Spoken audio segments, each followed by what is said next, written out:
Over 300 US business owners and representatives of industrial associations have expressed their concerns over the US proposal to apply additional tariffs on $200 billion worth of Chinese imports.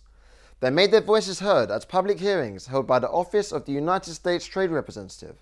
The business owners and representatives urged the Trump administration to stop slapping tariffs on Chinese imports, which they said are important for US businesses, employment, and consumers. They said imposing heavier tariffs will increase the financial burden on consumers, hit American companies, and lead to layoffs. According to figures from the US Bicycle Product Suppliers Association, every year the US imports around $1.5 billion worth of bicycles, bicycle components, and safety accessories from China, and the proposed tariffs would apply to all of these products. Bob Markevicius is on the association's board of directors, and he fears that the US tariffs would deal a devastating blow to US bicycle suppliers. According to a recently released study by the US National Retail Federation, if the 25% additional tariffs are slapped on Chinese-made furniture and travel goods, American consumers will pay an extra $6 billion each year.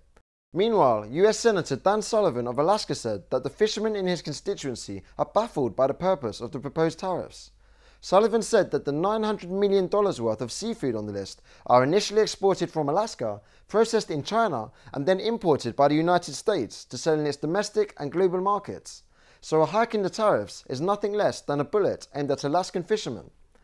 The Director of International Trade at the American Chemistry Council said, "Supply chains are not plug and play. They cannot easily be reconfigured to meet the whims of US trade policy."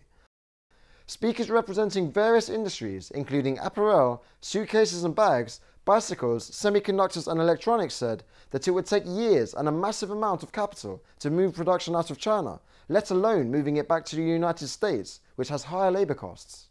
Mark Carnes is the Vice President of Strategic Planning with Cedar Electronics, the parent company for several automotive and consumer electronics brands. He said there are no other more sophisticated supply chains than in China. The dramatic increases in our product costs are making us less competitive. And Harlan Stone, the co-founder of the American Consumers Workers Justice Coalition, said, "Any claim that US producers are capable of supplying the market with domestically produced products, or those sourced from Korea, the EU, or anywhere else for that matter, ignores economic reality and is simply wrong."